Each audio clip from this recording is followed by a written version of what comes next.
매일 성경 묵상을 돕는 해설 가이드입니다. 안녕하세요. 묵상 코치입니다. 함께 읽고 나눌 말씀은 레위기 23장 1절에서 14절까지 말씀입니다. 하나님께서는 이스라엘 백성이 매년 절기를 지킴으로써 하나님의 택한 백성의 정체성을 잃지 않고 서로 연합하여 살게 하셨습니다. 이스라엘의 절기는 하나님의 구원과 인도와 보호, 공급을 감사하고 즐거워하는 것입니다. 여호와께서 모세에게 말씀하여 이르시되 이스라엘 자손에게 말하 이르라. 이것이 나의 절기니 너희가 성회로 공포할 여호와의 절기들이라. 엿새 동안은 일할 것이요 일곱째 날은 실 안식이니 성회의 날이라. 너희는 아무 일도 하지 말라. 이는 너희가 거주하는 각처에서 지킬 여호와의 안식일이니라. 이것이 너희가 그 정한 때에 성회로 공포할 여호와의 절기들이니라. 첫째 달 열 나흘 날 저녁은 여호와의 유월절이요 이달 15날은 여호와의 무결절이니 이래 동안 너희는 무교병을 먹을 것이요 그 첫째 날에는 너희가 성회로 모이고 아무 노동도 하지 말지며 너희는 이래 동안 여호와께 하제를 드릴 것이요 일곱째 날에도 성회로 모이고 아무 노동도 하지 말지니라. 1절에서 3절은 안식일의 제정입니다. 이스라엘의 절기를 제정하는 규례는 오경에서 세 차례 등장합니다. 레위기 23장, 민수기 28장에서 29장, 신명기 15장에서 16장. 신명기의 절기법은 가나안 땅 배경에 맞추어 강야에서 주어진 절기법과는 약간 수정된 내용들이 있지만 레위기의 절기법과 민수기의 절기법은 일관되고 통일된 규례들을 상호 보완합니다. 예를 들어 레위기 16장의 속죄일 규례는 레위기 23장에서 일부 새로운 내용이 추가되고 민수기 29장에서는 속죄일에 레위기 16장에서 규정된 표준적 제사들 외에 추가로 순양 5마리의 번제를 드릴 것을 지시합니다. 그리고 각 짐승의 제사들의 소재가 수반되어야 함을 명시합니다.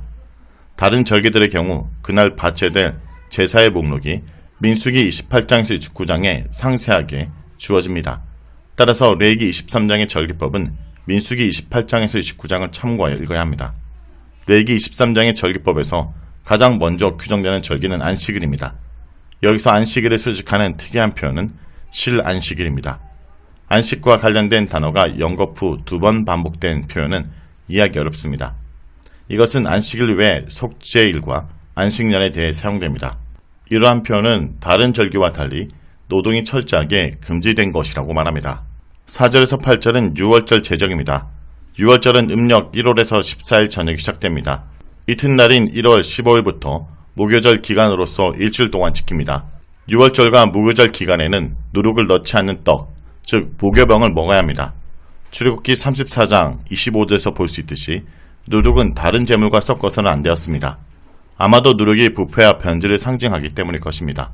무교절 첫날인 1월 15일과 일곱째 날인 1월 21일은 성회로 모이며 안식하는 날입니다.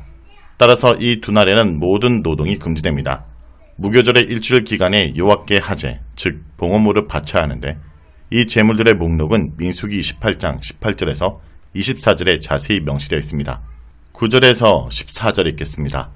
여호와께서 모세에게 말씀하여 이르시되 이스라엘 자손에게 말하 이르라. 너희는 내가 너에게 주는 땅에 들어가서 너희의 곡물을 거둘 때 너희의 곡물의 첫 이삭 한 단을 제사장에게로 가져갈 것이요 제사장은 너희를 위하여 그 단을 여호와 앞에 기쁘게 받으심이 되도록 흔들되 안식일 이튿날에 흔들 것이며 너희가 그 단을 흔드는 날에 1년 되고 흠없는 순양을 여호와께 번제로 드리고 그 소재로는 기름 섞은 고운 가루 10분의 2 에바를 여호와께 드려 하제로 삼아 향기로운 냄새가 되게 하고 전제로는 포도주 4분의 1 흰을 쓸 것이며 너희는 너희 하나님께 예물을 가져오는 날 그날까지 떡이든 볶은 곡식이든 생 이삭이든지 먹지 말지니 이는 너희가 거주하는 각처에서 대대로 지킬 영원한 규례니라. 9절에서 14절은 초실절의 제정입니다. 이 단락은 보리의 초실절에 대한 규정입니다. 6월절에 이어지는 무교정 첫날은 안식일입니다. 그 안식일 이튿날에 첫 수확인 보리 이삭 한 단을 제단에 바칩니다. 이때 안식일 이튿날에서 안식일은 일주일 주기로 지켜지는 안식일이 아니라 무교절 첫날로서 전면 노동이 금지된 안식일을 의미합니다. 반면에 어떤 유대 분파는 7일간의 무교절 기간 내에 찾아오는 안식일이라 주장하지만 정통 유대인들은 오른날에도 그 안식일이 무교절 첫날이라고 해석합니다. 따라서 그 날짜는 음력 1월 16일입니다. 정리하자면 6월절은 1월 14일, 무교절 시작은 1월 15일, 초실절은 1월 16일입니다. 초실절이라는 용어는 두 가지 이유로 기독교 절기에서 혼돈을 일으켰습니다. 첫째, 레기 2장에서 12절에 첫 추수물을 바치는 날과 14절에 곡식의 첫 이삭을 바치는 날, 이 두 날의 차이가 분명하지 않습니다. 또한 둘 중 어느 날이 초실일까? 라는 것입니다. 둘째, 출애굽기 34장 22절에서 매추의 초실절이라는 표현이 주는 혼란입니다. 이날은 분명히 초실절을 가리키기 때문에 1월 16일의 초실절과는 다릅니다. 결론부터 말하자면 레기 2장 14절에 곡식의 첫 이삭을 바치는 날은 1월 16일입니다. 현재 레기 23장 10절에서 11절, 15절의 진술에 의하면 안식일 이튿날 곡물의 첫 번째 이삭 한 단을 제사장에게 가져오고 제사장은 그것을 제단 앞에 요제로 들어 올린 다음 하나님께 바칩니다. 이것은 밀보다 먼저 수확을 하는 보리 이삭 한 단입니다. 이것에 흠없는 순양의 번제와 기름 섞은 고운 가루 10분의 2 에바와 전제물로 포도주 4분의 1 흰을 바칩니다. 이 제사를 마친 후에 백성들은 추수한 곡식으로 음식을 만들어 먹을 수 있었습니다. 레위기 2장 12절에 처음 익은 것은 밀수확을 의미합니다. 자, 여기까지가 레위기 23장 1절에서 14절까지 말씀입니다. 오늘 말씀을 통해 우리는 무엇을 묵상하고 적용해야 할까요? 하나님의 은혜를 기념하고 기억해야 합니다. 오늘 본문은 가나안 땅에서 처음 수확한 것을 주님께 드리기까지 추수한 곡식을 먹지 말라고 합니다.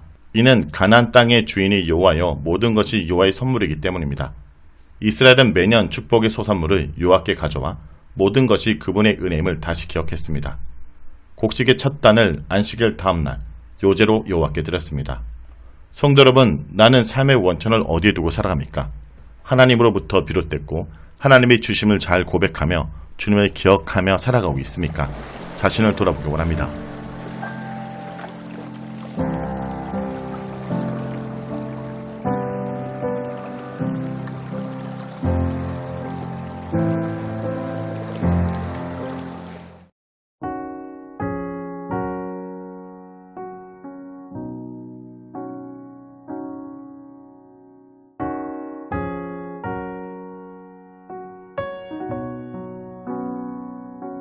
주의 약속이 아득하여도 나의 자리를 힘써 지키리. 주의 마음에 합한 자 되어 그 길 기꺼이 나 걷게 하소서. 주의 계획은 성실하시니 나의 고백을 온전케 하네. 주의 나라가 세워짐을 바라며 모든 것 기꺼이 주께 드리네. 내 맘 아시는 주님, 힘겹게 비워낸 바램들 다 내려놓고 주의 위로 전하며 그 신실하심 바라보리.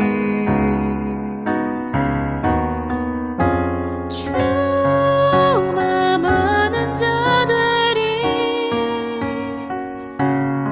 주님의 일하심 비추는 그 통로 되어 주의 나라 위하여 내 소망 넘어 주 뜻 이루소서.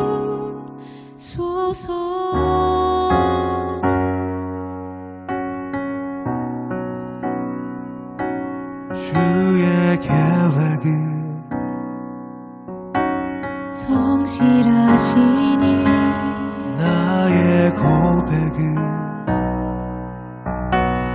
온전케 하네. 주의 나라가 세워짐을 바라며 모든 것 주께 드리네. 내 맘 아시는 주님,